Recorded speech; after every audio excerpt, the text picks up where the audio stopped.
বধূর সাজে ১৩ বছরের ছোট্ট বালিকাটি মাথায় বড় একটি ঘোমটা দিয়ে বসে আছে। ভয়ে সে নড়াচড়া করার মতো শক্তিটুকু হারিয়ে ফেলেছে। কিছুক্ষণ পর বরের বেশে সানভি রুমে প্রবেশ করল। সে রুমের দরজা লক করতেই দেখল মেয়েটি ঈষৎ কেঁপে উঠল। সে ধীর পায়ে বিছানার এক কোনায় গিয়ে বসে মেয়েটিকে জিজ্ঞেস করল, নাম কি তোমার? মেয়েটি কাঁপা কাঁপা কণ্ঠে বলল, জি, নীলা। সানভি বুঝতে পারল নীলা ওকে প্রচণ্ড ভয় পাচ্ছে। তাই সে নীলার ভয় দূর করার জন্য বলল, মাথায় এত বড় একটা ঘোমটা টেনে রেখেছ কেন? লজ্জায়? নীলা আগের মতোই কাঁপা কাঁপা কণ্ঠে বলল, জি না। তাহলে এমন জড়সড় হয়ে মাথায় বড় একটা ঘোমটা টেনে বসে আছো কেন? নর্মাল ড্রেস পরে নাও। নীলা তবু আগের মতোই বিছানার এক পার্শ্বে গুটিসুটি মেরে বসে রইল। নীলার আচরণে এবার সানভীর কিছুটা হাসি পেল, কিন্তু সে হাসি চেপে রেখে বলল, ভয় নেই, আমি তোমায় স্পর্শ করব না। তুমি নির্দ্বিধায় ড্রেস চেঞ্জ করে এসে ঘুমোতে পারো। সানভীর কথায় যেন নীলা প্রাণ ফিরে পেল। সে গুটি গুটি পায়ে ওয়াশরুমে গেল ড্রেস চেঞ্জ করতে, আর সানভি পাগড়িটা খুলে রেখে বিছানার এক পাশে শুয়ে পড়ল। নীলার মা বহুদিন ধরে সানভিদের বাসায় কাজ করতেন। উনি খুব সৎ আর কর্মঠ মহিলা ছিলেন। এজন্য সানভির মা শাহানা বেগম ওনাকে অনেক ভালোবাসতেন। নীলা মাঝে মাঝেই ওর মায়ের সাথে এসে এটা ওটা কাজ করত। খুব অল্প বয়স থেকেই নীলা প্রত্যেকটা কাজ নিখুঁতভাবে করতে পারত, যেটা সানভির মাকে সব সময় মুগ্ধ করত। সব ঠিকঠাকই চলছিল, কিন্তু হঠাৎই আজ সকালে খবর আসলো নীলার মা ব্রেন স্ট্রোক করে মারা গেছে। শাহানা বেগম তার পরিবারের সকলকে নিয়ে নীলার মায়ের দাফন কাফনের কাজ সম্পন্ন করলেন। শেষে চোখ পড়ল নীলার উপরে। এই পৃথিবীতে নীলার আপনজন বলতে ওর মা ছাড়া আর কেউ নেই। শাহানা বেগম অনেক ভেবেচিন্তে সিদ্ধান্ত নিলেন তার একমাত্র সন্তান সানভির সাথে নীলাকে বিয়ে করিয়ে দেবেন। তারপর নিজের পুত্রবধূ করে সারা জীবন নিজের কাছেই রাখবেন। যেই বাবা সেই কাজ। সানভি প্রথমে অনেক আপত্তি করলেও পরে মায়ের মন রক্ষার্থে রাজি না হয়ে আর পারল না। কারণ কাজের মহিলার মেয়েকে বিয়ে করাটা সে খুব সহজে মেনে নিতে পারছিল না। যদিও তার কোথাও কোনো মেয়ের সাথে কোনো রিলেশন নেই, তবুও। নীলা 3 পিস পরে ওয়াশরুম থেকে বের হয়ে আসলো। সানভি একবারও নীলার দিকে তাকালো না পর্যন্ত, এমনকি কোনো কথাও বলল না। আর তাতেই নীলা বেশি কমফোর্টেবল ফিল করল। সে চুপচাপ বিছানায় গিয়ে শুয়ে পড়ল। তাদের মধ্যে আর কোনো কথা হলো না। কিছুক্ষণ পর দুইজন দুই দিকে মুখ করে ঘুমিয়ে পড়ল। পরদিন সকালে নীলার ডাকে সানভির ঘুম ভাঙল। সে ঘুম ঘুম চোখে তাকিয়ে দেখল নীলা ওর সামনে দাঁড়িয়ে আছে। চোখ ডলতে ডলতে সানভি বিছানা থেকে উঠে পড়ল। সে এই প্রথমবার নীলাকে খুব কাছ থেকে ভালোভাবে দেখল। নীলার মাথায় ঘাড় পর্যন্ত ছোট ছোট চুল, উজ্জ্বল শ্যামলা গায়ের বরণ, মুখ ভর্তি ছোট ছোট দাগ। শরীরটা ভীষণ শুকনো, চোখগুলো বসে গেছে। চেহারায় সৌন্দর্য বলতে কিছুই নেই। সানভির বিরক্তি যেন আরও কয়েক গুণ বেড়ে গেল। শুধু মায়ের মন রক্ষার্থে নীলার সাথে কোনো উল্টাপাল্টা আচরণ করতে পারছে না, কিন্তু সব সময়ই নীলার থেকে দূরত্ব বজায় রেখে চলেছে। নীলাকে কোনো দিক থেকেই সানভির সাথে মানায় না। সানভি বিশাল ধনাঢ্য বাবা মার একমাত্র সন্তান। যেমন ট্যালেন্ট স্টুডেন্ট, তেমনি সুন্দর দেখতে। 6 ফিট লম্বা, কাঁচা স্বর্ণের মতো গায়ের বরণ, ছিপছিপে শরীর, চোখ দুটো ভাসা ভাসা, ভরাট ঠোঁট, ধনুকের মতো জোড়া ভুরু, আর তীক্ষ্ণ নাকে তার সৌন্দর্য যেন আরো দ্বিগুণ বেড়ে গেছে। সানভি ভীষণ ম্যাচুরের একটা ছেলে। সে নীলার সাথে খুব নর্মালভাবে মিশতে লাগলো, যাতে ফ্যামিলির কেউ ওর আচরণ দেখে বুঝতে না পারে যে নীলাকে তার পছন্দ নয়। কিন্তু নীলার বয়স অল্প হলেও সে ঠিকই আঁচ করতে পারল সানভি ওকে পছন্দ করে না। তবে নীলার তাতে কিছু যায় আসে না, কারণ সে দুবেলা দুমুঠো খেতে পড়তে পারলেই মহা খুশি। তাছাড়া সানভীর মাও তাকে অনেক ভালোবাসে, এটাই তার কাছে অনেক। এর চেয়ে আর বেশি কিছু সে চায় না, আশাও করে না। এভাবেই কয়েকদিন কেটে গেল। সানভি মাস্টার্স কমপ্লিট করার জন্য লন্ডনে চলে গেল। 3 বছর কেটে যাওয়ার পরও যখন সানভি দেশে ফিরতে চাচ্ছিল না, তখন ফ্যামিলির সবাই বুঝতে পারল ওর সমস্যাটা কোথায়। তার উপরে আবার লন্ডন যাওয়ার পর থেকে সানভি কখনো নীলার সাথে কথা বলেনি। নীলা এই 3 বছরে অনেক কিছু বুঝতে শিখেছে, অনেকটা বড়ও হয়ে গেছে। সে আর আগের মতো নেই, অনেক সুন্দরীও হয়ে গেছে। কোমর অবধি ছড়ানো সোনালি চুল, দুধে আলতা গায়ের বরণ, ঘন কালো ভুরু, হরিণীর মতো টানা 2 চোখের ঢলঢল চাহনি, দীর্ঘাকৃতি হালকা পাতলা শরীর, যেন সদ্য ফোটা ফুলের মতো নগ্ন রূপসী, ছুঁয়ে দিলেই মুড়ে যাবে। নীলা যখন বুঝতে পারল সানভি ওর জন্যই বাসাতে আসছে না, তখন সে সানভিকে ডিভোর্স দিতে চাইল। কিন্তু সানভির মা শাহানা বেগম কিছুতেই সেটা মেনে নিতে চাইলেন না। তিনি নীলাকে ওনার মায়ের বাসায় রেখে আসলেন। ওনার মা অনেক বয়স্ক মহিলা, তাকে দেখাশোনা করার জন্য একটা মেয়ে রাখা ছিল। তিনি সেই মেয়েকে বাদ দিয়ে নীলাকে তার মায়ের দেখাশোনা করার জন্য রাখলেন, যাতে একই সাথে 2 কাজ হয়ে যায়। নীলার বাসা থেকে চলে যাওয়ার কথা শুনে কয়েকদিন পরই সানভি দেশে ফিরে আসলো। এসেই সে নীলাকে ডিভোর্স দেওয়ার জন্য সুযোগ খুঁজতে লাগলো, আর অবশেষে পেয়েও গেল। সে ওর মাকে জানালো যদি ওনারা নীলাকে ডিভোর্স দিতে না দেয় তাহলে সে লন্ডনে গিয়ে আর কখনো দেশে ফিরবে না। শেষে অনেক ভেবেচিন্তে শাহানা বেগম তার ছেলেকে বললেন, নীলাকে ডিভোর্স দেওয়ার দরকার নেই, সে কখনো তোর সামনে এমনকি এই বাসাতেও আসবে না, চলবে। সানভি তবুও ডিভোর্সের বিষয়টার জন্য সে মুখ ভার করে বসে রইল। শাহানা বেগম সেটা বুঝতে পেরে বললেন, তুই যদি দ্বিতীয় বিয়ে করতে চাস তাহলে করতে পারিস, এতে নীলার কোনো আপত্তি নেই। তবে সে বেচারি অনাথ মেয়ে, ডিভোর্সের কথা শুনে যদি কোনো অঘটন ঘটায় সেই ভার কে নেবে? সানভি তবু চুপ করে রইল।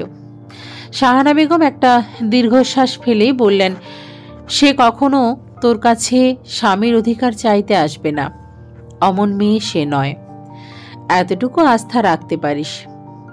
সানভি নাছোড়বান্দা, সে কোনোভাবেই তার মায়ের কথাতে সায় দিল না। এতে শাহানা বেগম মনে মনে অনেক কষ্ট পেলেন, তবে সেটা সানভিকে বুঝতে দিলেন না, কারণ তিনি নীলাকে সারা জীবনের জন্য পুত্রবধূ করে নিজের কাছে রাখতে চেয়েছিলেন। কিন্তু ছেলের অটল সিদ্ধান্তে তিনি হার মেনে গেলেন। কয়েকদিন পরে নীলার কাছে এক দুঃসংবাদ আসলো, সানভি ওকে ডিভোর্স পেপার পাঠিয়েছে। সে প্রথমে কিছুটা কষ্ট পেলেও পরক্ষণে নিজেকে সামলে নিল। সানভির দেওয়া অবহেলা সহ্য করতে করতে সে এখন অনেক বড় বড় কষ্ট হজম করতে শিখে গেছে।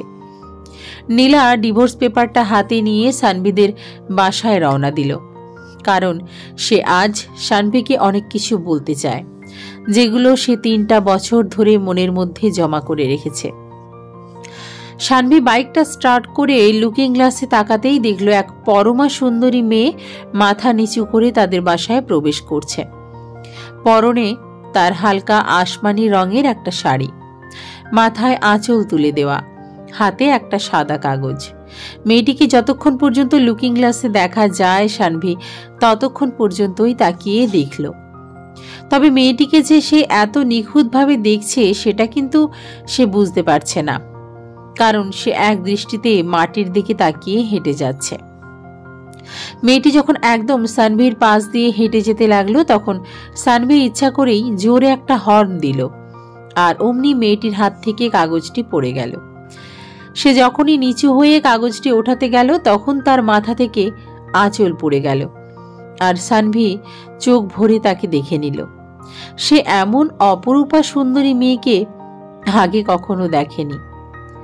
মেয়েটি কাগজ তুলে নিয়ে আবার মাথা নিচু করে সামনের দিকে হেঁটে যেতে লাগলো, কিন্তু কয়েক পা এগোতেই সে হাঁটতে হাঁটতে পেছনে ঘুরে সানভির দিকে তাকালো। খুব তীক্ষ্ণ দৃষ্টিতে এক পলক তাকিয়েই আবার মুখ ঘুরিয়ে নিল। মেয়েটির অমন তীক্ষ্ণ চাহনিতেও সানভীর নেশা ধরে গেল। সে পুরোই ক্রাশ খেয়ে গেল। সানভীর ইচ্ছে করছিল কোর্টে না গিয়ে মেয়েটির পিছু পিছু বাসায় প্রবেশ করতে, কিন্তু তাতে মেয়েটির কাছে তার ওয়েট কমে যাবে। সেটা ভেবে সে সোজা কোর্টের অভিমুখে রওনা দিল। শাহানা বেগম তখন ডাইনিং রুমের সোফায় বসে পেপার পড়ছিলেন। এমন সময় নীলাকে দেখে উনি যেন আকাশ থেকে পড়লেন। নীলা ওনার অবস্থা কিছুটা আঁচ করতে পেরে বলল, ভয় পেও না বড় মা, আজ আমি কোনো আবদার নিয়ে আসিনি, শুধু ওনার সাথে কিছু কথা বলতে এসেছি। শাহানা বেগম নীলার কথা শুনে হতভম্ব হয়ে গেলেন। কয়েক সেকেন্ড পর আমতা আমতা করে বললেন, আমি খুব করে চেয়েছিলাম মা, সারা জীবন তোকে নিজের কাছে আগলে রাখতে, কিন্তু সে তো খাঁটি সোনা চিনতে জানল না। নীলা কোনো কথা না বলে চুপচাপ মাথা নিচু করে বসে রইল। শাহানা বেগম সানভীকে ফোন দিয়ে বাসায় আসতে বললেন। মায়ের ফোন পেয়ে সাথে সাথে সে বাসায় রওনা দিল, যদি বাসায় গিয়ে ওই মেয়েটিকে আবার দেখতে পায় সেই আশায়। কিছুক্ষণ পর সানভী বাসায় আসলো এবং তার মনোবাসনাও পূর্ণ হলো। সে মেয়েটিকে সোফায় বসে থাকা অবস্থায় দেখতে পেল। মেয়েটিকে দেখা মাত্রই তার মনে ব্যান্ড বাজতে লাগলো। যদি কোনোভাবে পটিয়ে পাটিয়ে নেওয়া যায় মনে মনে তার ছক কষতে লাগলো। সানভী, বৌমা তোর সাথে কিছু কথা বলতে এসেছে। শাহানা বেগমের কথায় সানভীর চমক ফিরল। সে আশ্চর্যের সর্বোচ্চ সীমায় পৌঁছে গিয়ে বলল, বৌমা? সানভীর মুখে বৌমা কথা শুনে শাহানা বেগম ভাবলেন হয়তো বৌমা বলাতে সে রাগ করেছে, তাই তিনি বিষয়টা সহজ করে বললেন, নীলা তোর সাথে কিছু কথা বলতে এসেছে। সানভীর কাছে এতক্ষণে বিষয়টা পরিষ্কার হলো। সে বুঝতে পারল এই মেয়েটাই তার স্ত্রী ছিল, কিন্তু সে অবাক হয়ে গেল এই ভেবে যে সেদিনের সেই ছোট্ট বালিকাটি আজ এত বড় হয়ে গেছে, এত রূপসী হয়ে গেছে। কতটা অবহেলায় আর অযত্নে তার বাল্যকাল কেটেছিল, যে অমন চাঁদের মতো সুন্দর মুখখানি কালো মেঘের আবরণে ঢেকে গিয়েছিল। সানভী মনে মনে বেশ অনুতপ্ত হলো। নীলাকে সিঁড়ি বেয়ে ছাদে উঠে যেতে দেখে সানভীর ভ্রম কেটে গেল। সে নীলার পিছু পিছু ছাদে উঠতে লাগলো। এদিকে নীলার ভেতরে দ্বিধা দ্বন্দ্ব শুরু হয়ে গেছে।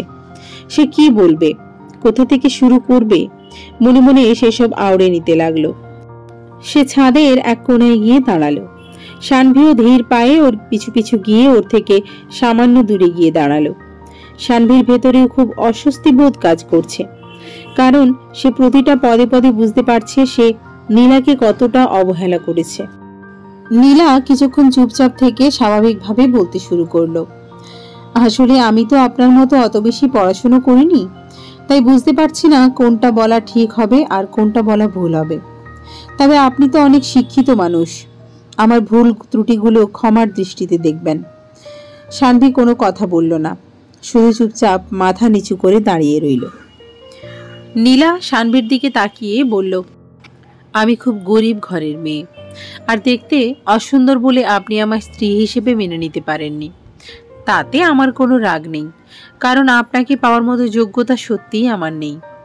কিন্তু আপনি কি চাইলে আমার উপর একটু সহানুভূতিশীল হতে পারতেন না?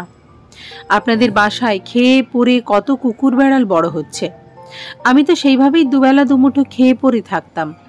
কখনো ভুল করেও আপনার কাছে স্বামীর অধিকার চাইতে যেতাম না। যে মেয়েটা নিজের বলতে কিছুই নেই, তার কাছে আপনার এত কিসের অহংকার? অহংকার তো তার সামনে করা সাজে, যার কাছে অহংকার করলে পাল্টা তারও অহংকার দেখানোর সামর্থ্য থাকে।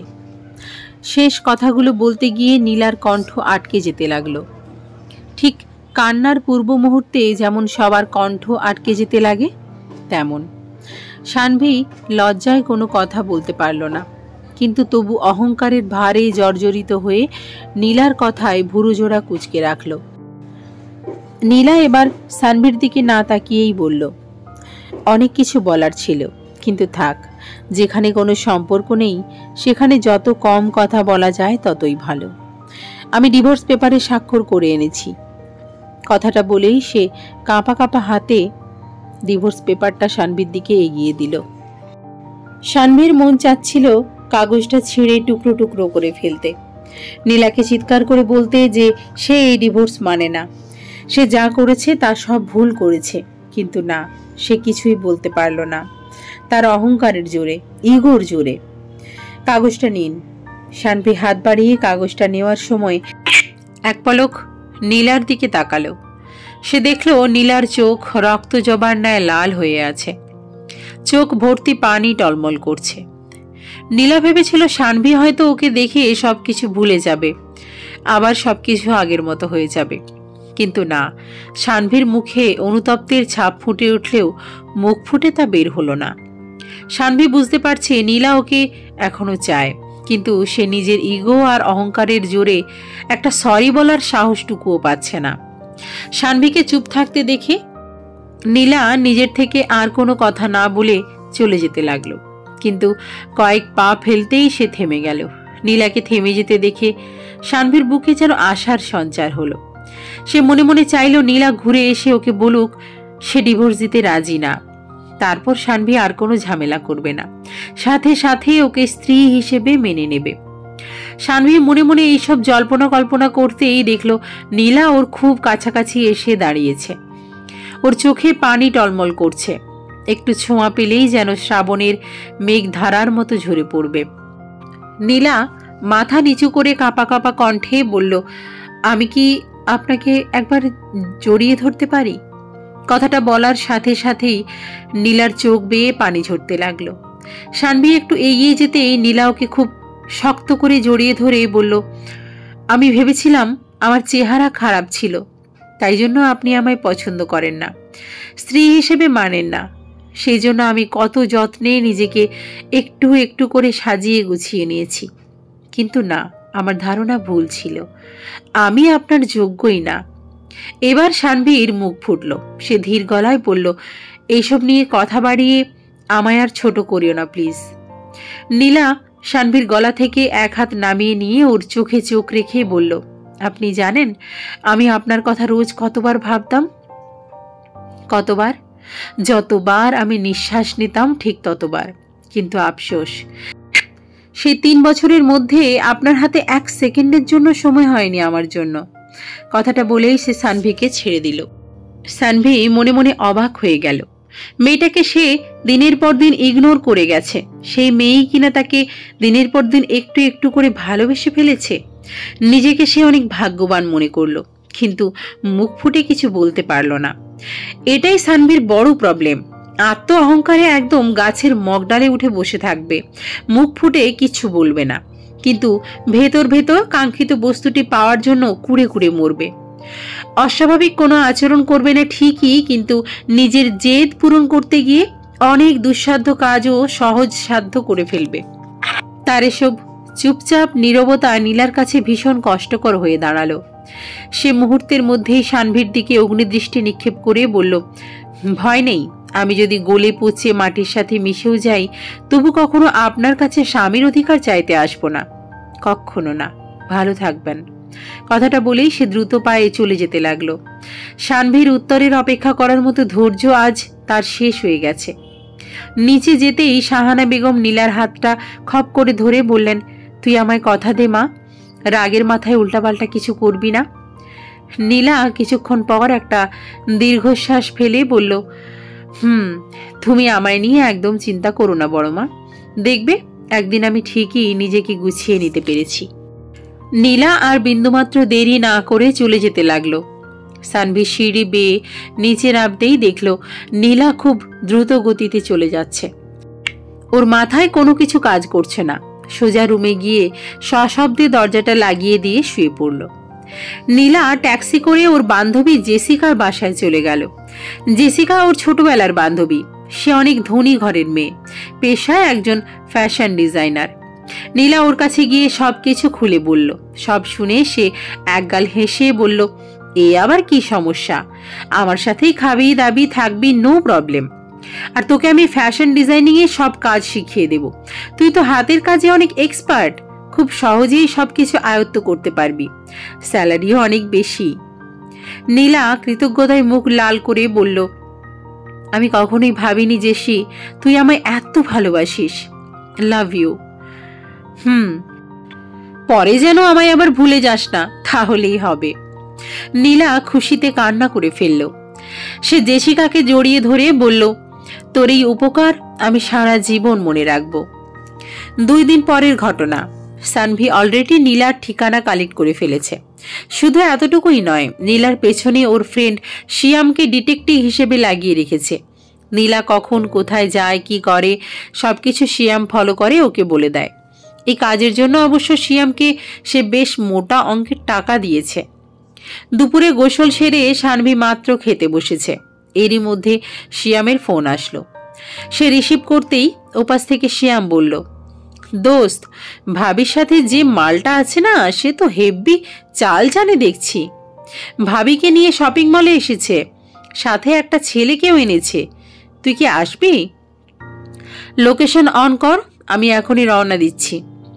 সানভীর আর খাওয়া হলো না। সে হাত ধুয়ে রুমে গিয়ে ড্রেস চেঞ্জ করেই রওনা দিল। ওর মাথা এখন হ্যাং হয়ে গেছে। নীলা আর জেসিকার সাথে যে ছেলেটি ছিল সে মূলত মেইলি টাইপের, থার্ড জেন্ডার যাকে বলে আর কি। সে জেসিকার অ্যাসিস্ট্যান্ট। শিয়াম ছেলেটাকে ভালোভাবে না দেখেই সানভিকে ওইসব বলে দিয়েছে। এখন জানার পর সে পড়ে গেছে মহাবিপদে। না জানি সানভি ওকে কি বলে। নীলা ড্রেস চয়েস করতে করতে হঠাৎই খেয়াল করলো সানভি লিফট থেকে নেমে 3rd ফ্লোরে আসছে। নীলারাও 3rd ফ্লোরেই আছে। সানভিকে দেখেই সে থমকে দাঁড়ালো। সে ভাবতে লাগলো, সানভি এখানে কি করতে এসেছে। সানভি ধূসর রঙের একটা শার্ট আর একটা জিন্স প্যান্ট পরেছে। শার্টের বোতাম কয়েকটা খোলা রেখেছে। ভেতরের সাদা রঙের গেঞ্জিটা দেখা যাচ্ছে। চোখে সানগ্লাস, এক হাতে বাইকের চাবি আর এক হাতে ফোন। কয়েক পা না যেতেই সানভিও নীলাকে দেখে ফেলল। নীলা বেগুনি রঙের একটা ওয়েটল্যাশ শাড়ি পরেছে। নীলাকে খুঁজে নিতে ওর একটু অসুবিধে হলো না, খুব বেশি সময়ও লাগলো না। সানভি দ্রুত পায়ে নীলার সামনে গিয়ে দাঁড়িয়ে সানগ্লাসটা খুলে হাতে নিল। চারপাশে তাকিয়ে দেখলো তাদের সাথে কোনো ছেলে নেই। যেটা আছে সেটা হাফ লেডিস। কিন্তু তবু সানভির মাথায় চড়চড় করে রক্ত উঠতে লাগলো। সাথে সাথে ওর চোখে মুখে রাগের ছাপ ফুটে উঠল। জেসিকা কি যেন বলতে চেয়েও বলার সাহস পেল না। শিয়াম শুধু ভয়ে ভয়ে ঢোক গিলতে লাগলো। সানভির মাথায় রাগ উঠেছে নীলার পেটের কিছু অংশ বের হয়ে থাকতে দেখে। সে আর চোখে নীলার পেটের দিকে কয়েকবার তাকালো, যাতে নীলা শাড়িটা ঠিক করে নেয়। কিন্তু নীলা ওর চোখের ভাষা বুঝেও কোনো কেয়ার করলো না।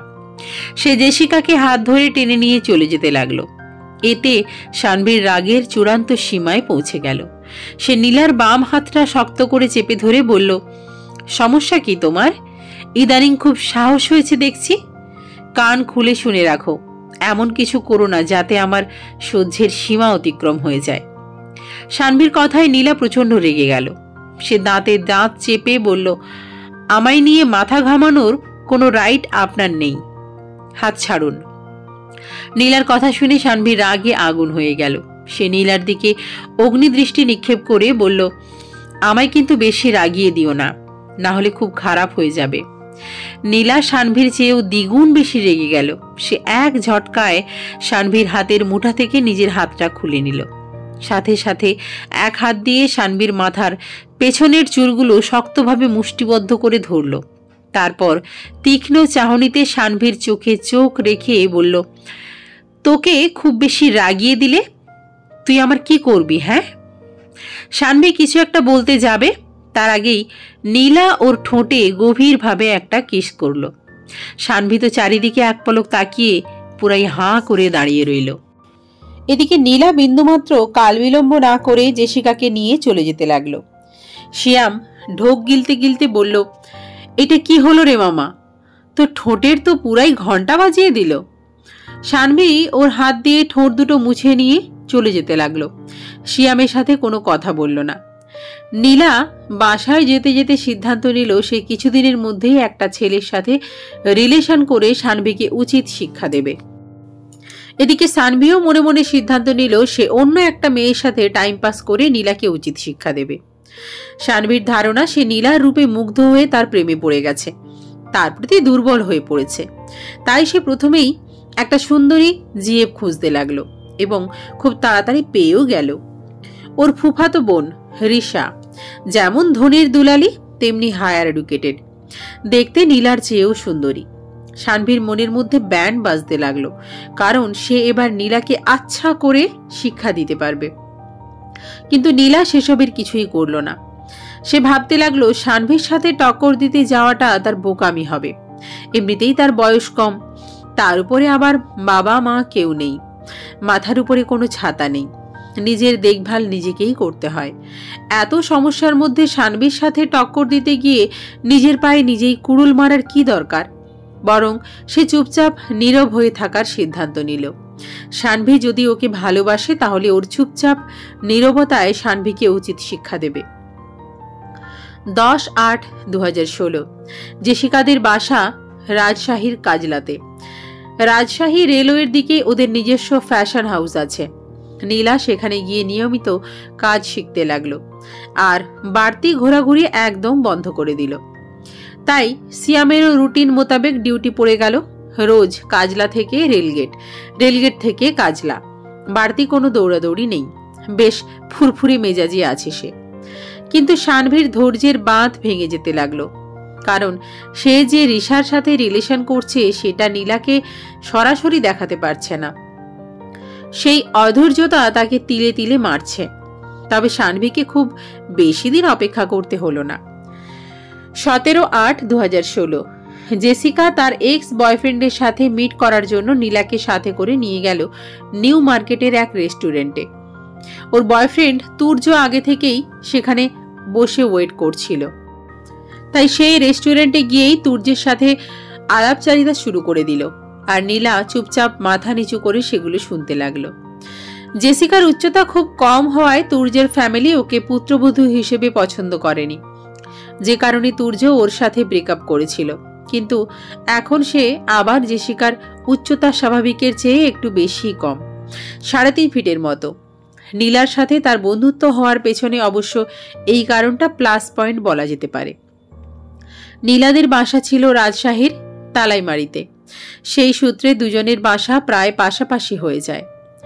বিকেল করে রুয়েটের স্কুল চত্বরে নীলা অন্য সব ছোট বাচ্চাদের সাথে জড়ো হতো খেলাধুলার জন্য, আর জেসিকা সেখানে সবার নেতৃত্ব দিত। যদিও সে তাদের সবার চেয়ে বয়সে 7-8 বছরের মতো বড় ছিল, তবু উচ্চতায় সে তাদের কাতারে তাদের সমতুল্য হয়ে যেত। তার আচরণেরও কিছুটা শিশু সুলভতা ছিল। প্রায় 15-20 মিনিট পর নীলা সানভীর কণ্ঠের মতো কণ্ঠস্বর শুনতে পেয়ে তীক্ষ্ণ চাহনিতে এদিক সেদিক তাকাতে লাগলো। কর্নারের দিকে চোখ পড়তেই দেখলো সত্যি সত্যি সানভী একটা মেয়ের সাথে বসে কথা বলছে। মেয়েটাকে চিনতে ওর খুব বেশি সময় লাগলো না। কয়েক সেকেন্ড পরই সানভীর সাথে ওর চোখাচোখিও হয়ে গেল, কিন্তু সানভীকে তবু ভাবলে সিন দেখালো।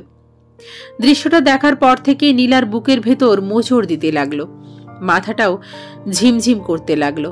সে বাম হাতের উপর মাথাটার ভর দিয়ে কিছুক্ষণ চোখ বন্ধ করে রইল।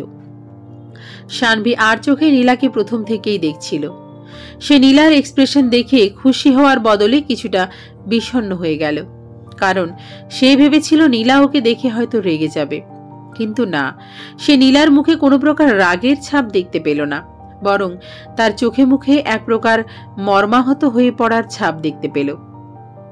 সানভী আরও খেয়াল করল নীলার চেহারায় আগের মতো আর সেই সৌন্দর্যটা নেই। এই কয়েকদিনেই মলিন হয়ে গেছে, চোখে মুখে দুশ্চিন্তার ছাপ পড়ে গেছে। সানভীকে এক ধ্যানে নীলার দিকে তাকিয়ে থাকতে দেখে রিশা বলল, সানভী, তুমি কি এখনো ওই আনকালচার খ্যাত মেয়েটার পেছনে পড়ে আছো? রিশার কথা শুনে সানভীর চমক কেটে গেল। সে নীলার থেকে মুখ ঘুরিয়ে নিল, কিন্তু রিশার কথার কোনো রেসপন্স করল না।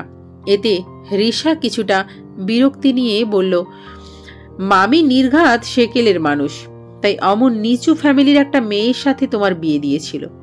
কিন্তু আমাদের মতো ইয়ং জেনারেশনের ছেলে মেয়েরা কখনো ওইসব অ্যাকসেপ্ট করবে না।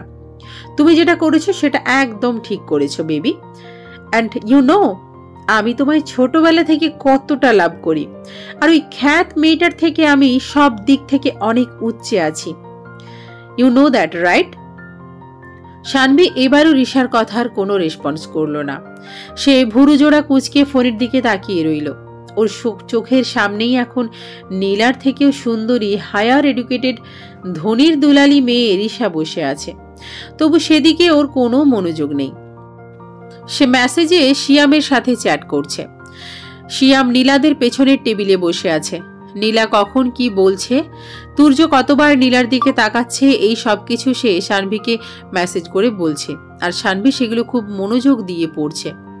কিছুক্ষণ পর তুর্য ওয়াশরুমে যেতেই শিয়াম আর সানভি ওর পিছনে চলে গেল। তুর্য ওয়াশরুম থেকে বের হওয়া মাত্রই সানভি তুর্যের হাত ধরে বলল, এই দেখি আপনার হাতটা দেখান। তুর্য অবাক হয়ে বলল, কেন ভাই, কি হয়েছে, আমি কি করলাম? শিয়াম তুর্যের শার্টের কলার ধরে বলল, ওই ঢাকাইয়া মাল আমাগোর লগে ভেটকি করস, হাত দেখা কইসি। সানভি তুর্যের হাতের তালু দুইবার স্পর্শ করেই বলল, ওই ভাই, আপনার হাত আঠা আঠা লাগে কেন? তুর্য ঘটনার আগা মাথা কিছুই বুঝতে না পেরে বোকার মতো প্রশ্ন করল, আরে ভাই, কি হয়েছে সেটা তো বলবেন নাকি? সানভি শিয়ামকে রেগে গিয়ে বলল, ওই তুই তো বলেছিলি এই মালটা জেসির, তাহলে কেমনে কি? মামা, প্রথম তো দেখলাম জেসির সাথেই কথা বলল, শেষের দিকে গিয়ে বারবার ভাবির দিকে তাকাচ্ছিল। সানভির মাথা আরো গরম হয়ে গেল। সে তুর্যের দিকে অগ্নিদৃষ্টি নিক্ষেপ করে বলল, সুন্দরী মেয়ে দেখলেই কি জিভ দিয়ে লাল পড়ে? তোকে তো। সানভির কথা শেষ হতে না হতেই সেখানে জেসিকা আর নীলা উপস্থিত হয়ে গেল। শিয়াম তুর্যের শার্টের কলার ছেড়ে দিল। জেসিকা কিছুটা রাগান্বিত হয়ে সানভিকে বলল, সানভি, কি হচ্ছে এসব? তোমাকে তো আমি অনেক ভদ্র একটা ছেলে ভাবতাম। তুর্য রেগে গিয়ে বলল, এই ছেলেটা আমায় অনেক খারাপ কিছু ইঙ্গিত করে কথা বলল, আমি তো কিছুই বুঝলাম না যে আমায় কেন এসব বলল। নীলা তুর্যকে সরি বলে জেসিকাকে নিয়ে সেখান থেকে চলে গেল। সানভির দিকে সে এক পলকের জন্যও তাকালো না। সানভি তো রেগে আগুন হয়ে গেল। এরই মধ্যে সেখানে রিশা গিয়ে দাঁড়ালো। সানভিকে নাকি স্বরে বলল, কি হয়েছে বেবি, হোয়াট হ্যাপেন্ড? রিশার নাকি কণ্ঠস্বর শুনে সানভি রাগে ফায়ার হয়ে বলল, আমার মাথা হয়েছে, নাও হ্যাপি। রিশা রাগ করে চলে যেতে লাগলো। তবু সানভি ওকে কোনো বাধা দিল না। শিয়াম মুখটা কাচুমাচু করে বলল, মামা, এখন তাহলে আমাদের নেক্সট প্ল্যান কি? নেক্সট প্ল্যান কি সেটা তো তোরই ভালো জানার কথা। কেন মামু? কারণ আমার মাথাটা তুই অনেক আগেই খেয়ে ফেলেছিস, তাই। কথাটা বলেই সানভি হন হন করে বেরিয়ে গেল। সেই দিনই রাতেই নীলা সানভিকে মেসেজ করলো। মেসেজে সে লিখল, সেদিন রাগ করে আপনাকে তুই করে বলেছিলাম, প্রথমেই সেটার জন্য ক্ষমা চাচ্ছি।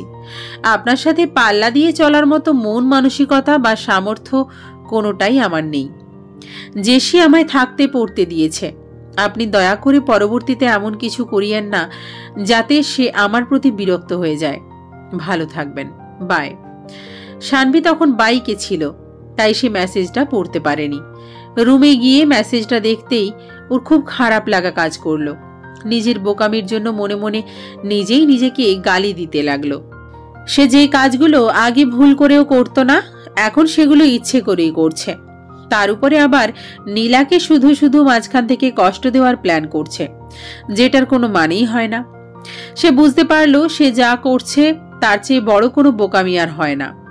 সে শিয়ামকে ফোন দিয়ে নীলাকে ফলো করতে নিষেধ করলো। রিশার রূপ, সৌন্দর্য, শিক্ষাগত যোগ্যতা, উচ্চ বংশ কোনোটাই সানভির মন থেকে নীলার ভালোবাসা সরিয়ে দিতে পারল না। সে রিশার সাথে কথা বলা বন্ধ করে দিল। 23/8/2016। সানভি শিয়ামকে নিয়ে জেসিদের বাসার সামনের বাইকে বসে আছে। মেসেজ করে নীলাকে নিচে আসতে বলেছে। কিছুক্ষণ পর নীলা চলে আসলো। নীলাকে আসতে দেখেই শিয়াম বড় করে একটা সালাম দিল। নীলা ধীর গলায় সালাম নিয়ে মাথা নিচু করে ফেলল।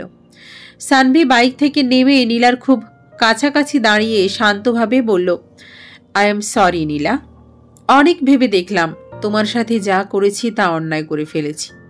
আসলে ছোটবেলা থেকেই বাবা মা সবকিছু প্রয়োজনের আগেই দিয়ে রাখত, তাই কোন জিনিসটার কতটা প্রয়োজন সেটার মূল্যায়ন করার ক্ষমতা আমার হয়নি। তবে এই কয়দিনে এতটুকু বুঝেছি তোমাকে আমার অনেক প্রয়োজন। শুধু প্রয়োজন বললে ভুল হবে, তার চেয়েও বেশি কিছু। আর সবচেয়ে বড় কথা হলো, আমার বউ কারো কাছে আশ্রিতা বা দয়ার পাত্রী হয়ে থাকবে, আর আমি সেটা চেয়ে চেয়ে দেখব, এ কখনো হতে পারে না। সানভীর কথাগুলো শুনে নীলা বিশ্বাস করতে পারছিল না যে সে বাস্তবে আছে নাকি স্বপ্নে। সে ভুরু জড়িয়ে ছোট ছোট চোখ করে সানভীর দিকে তাকিয়ে বলল, আমি এখন কি বলবো বা কি বলা উচিত কিছুই বুঝতে পারছি না, আপনি এখন চলে যান। সানভী নীলার চোখে চোখ রেখে বলল, আমি উত্তর না জেনে যাব না। সানভীর শেষ কথাটা শোনা মাত্রই নীলা ওর চোখ থেকে নিজের চোখ নামিয়ে নিল। কয়েক সেকেন্ড পর কাঁপা কাঁপা কণ্ঠে বলল, আমি আর এখানে দাঁড়িয়ে থাকতে পারছি না, প্লিজ আপনি চলে যান, আমি ফোনে জানিয়ে দিব। কথাটা বলেই নীলা খুব দ্রুত গতিতে বাসায় চলে গেল। রুমে গিয়েই জেসিকাকে জড়িয়ে ধরল। জেসিকা উৎসুক দৃষ্টিতে নীলার দিকে তাকিয়ে বলল, নিশ্চয়ই সানভি তোকে বলেছে সে তোকে অনেক লাভ করে, রাইট? সেই রকমই কিছুটা। বেস্ট অফ লাক বাবু। নীলা তো খুশিতে ফেটে পড়তে লাগলো, কারণ সে খুব সূক্ষ্মভাবে সানভীর চোখের দিকে তাকিয়ে দেখেছে। সানভীর মুখের ভাষার সাথে চোখের ভাষার সম্পূর্ণ মিল ছিল। সে সিদ্ধান্ত নিল সানভীর কাছে ফিরে যাবে, কারণ অমূল্য জিনিস ফিরে পেলে সেটা হেলায় ফেলে দিতে নেই, নয়তো পরে আফসোস ছাড়া আর কিছুই জোটে না। সে সানভীকে পেয়ে আর হারাতে চায় না। তার ছোট্ট চিন্তাভাবনার রাজ্যে আপাতত এতটুকুই ঘুরপাক খেতে লাগলো। নীলা সানভীকে মেসেজ করে পরদিন দেখা করতে চাইল। সানভী নীলার রেসপন্স পেয়ে এতটাই খুশি হলো যে সে ওর সব ফ্রেন্ডদেরকে ট্রিট দিল। নীলার জন্য একটা ডায়মন্ড রিং কিনল। বাসায় গিয়ে ওর মাকে পরদিন একটা বিশাল সারপ্রাইজ দিতে চাইল। সানভী এত তাড়াতাড়ি নীলার কাছে নিজেকে সমর্পণ করত না, হয়তো আরো কিছুদিন সময় নিত চিন্তাভাবনা করে সিদ্ধান্ত নেওয়ার। কিন্তু তার অঢেল সম্পত্তি থাকা সত্ত্বেও স্ত্রী অন্যের দয়ার পাত্রী হিসেবে রয়েছে, এটা সে কোনো মতেই মেনে নিতে পারছে না। 24/8/2016 বিকেলবেলা সানভী সেন্ট্রাল পার্কে বসে নীলার জন্য অপেক্ষা করছে। আজ সে পাঞ্জাবি পরে এসেছে। নীল রঙের পাঞ্জাবিতে ওর সৌন্দর্য বেড়ে আরো দ্বিগুণ হয়ে গেছে। সে নীলাকেও শিয়ামের দ্বারা নীল রঙের কয়েকটা শাড়ি পাঠিয়ে দিয়েছে। ওর যেটা পছন্দ হবে সেটা পরে আসবে। বিকেল গড়িয়ে সন্ধ্যা হতে চলল, তবু নীলার আসার সাথে কোনো নাম নেই। সে নীলাকে বারবার কল করতে লাগলো, কিন্তু নীলার কোনো রেসপন্স পেল না। সন্ধ্যা গড়িয়ে যাওয়ার পরও যখন নীলা পার্কে আসলো না, তখন সানভী মিট করার আশা ত্যাগ করে বাসায় রওনা দিল।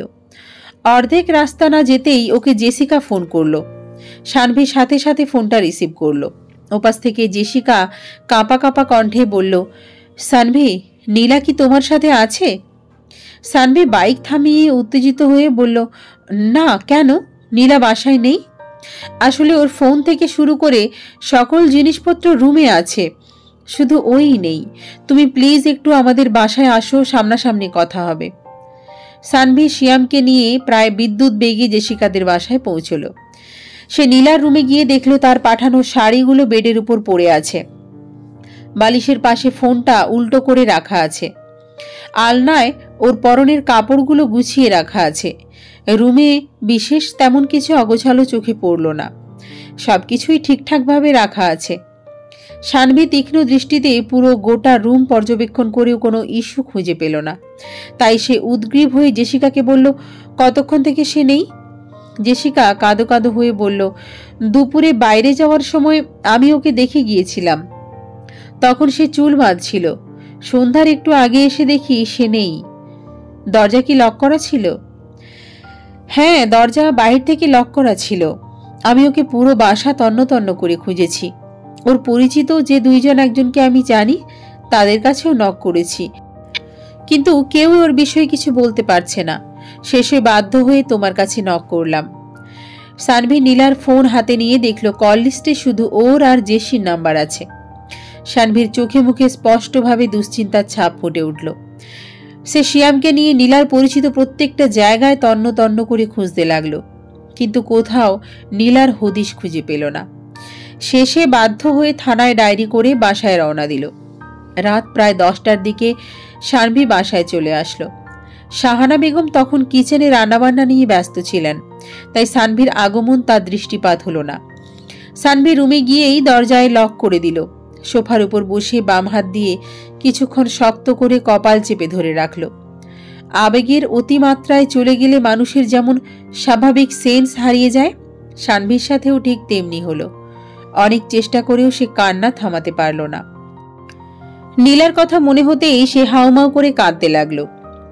সানভীর কান্নার শব্দ শুনে শাহানা বেগম দৌড়ে ওর রুমে চলে আসলো।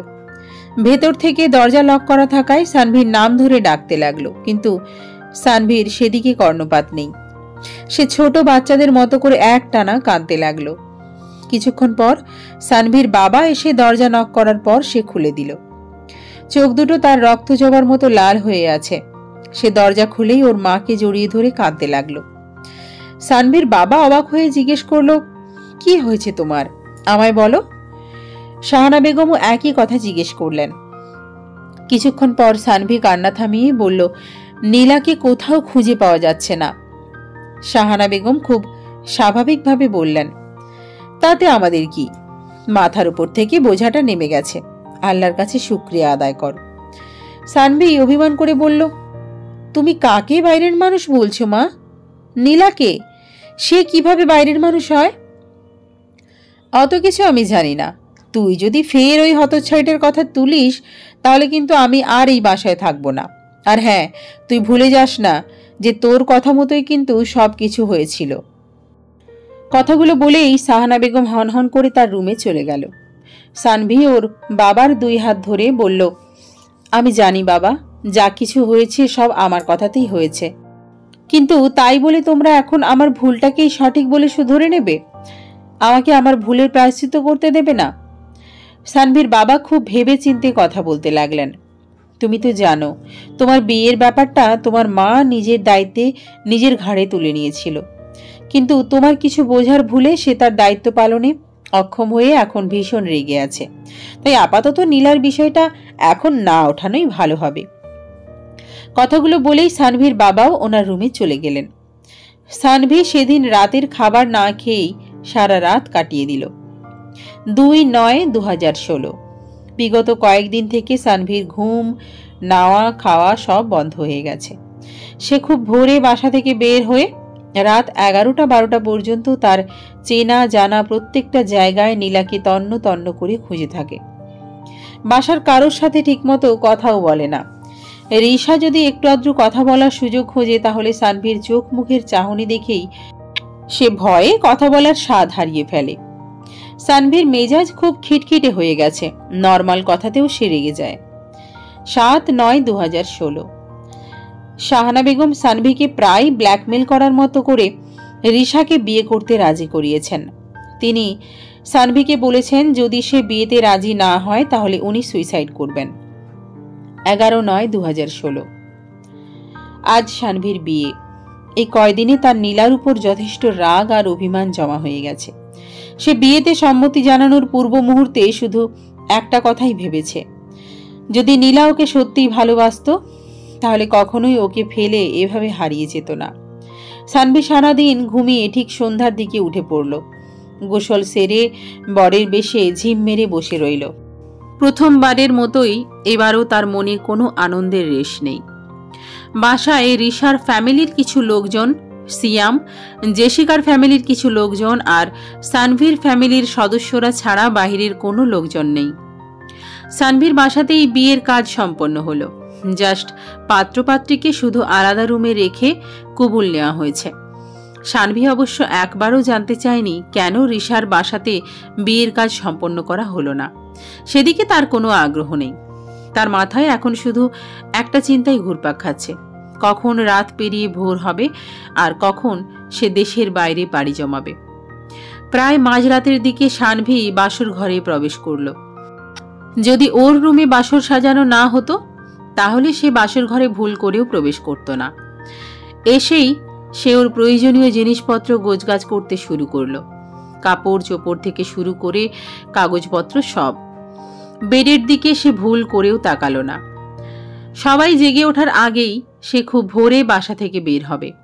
তাই সব কিছু প্যাকেট করে নিয়ে সে গেস্ট রুমে যাওয়ার জন্য দরজার কাছে গেল, কিন্তু দরজা খুলতে গিয়ে দেখল বাহির থেকে দরজা লক করা।